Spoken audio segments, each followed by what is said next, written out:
najveći hit je ćirilica, vole da nauče ćirilicu, da čitaju i da pišu. To je velika motivacija kod dece, naravno podržavaju ih roditelji. Reci mi još, čija ideja je bila da pohodeš dopolnilni pouk?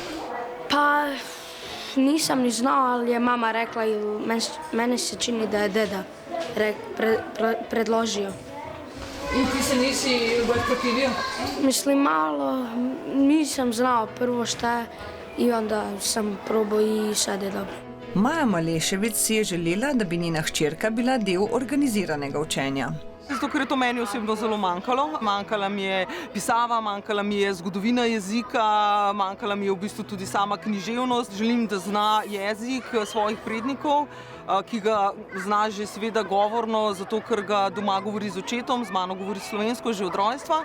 Saj kot pojasni ravnateljica šole, po mojem mnenju pravilno govoriti svoj materni jezik pomeni osnovo za nadaljne učenje vseh ostalih jezikov.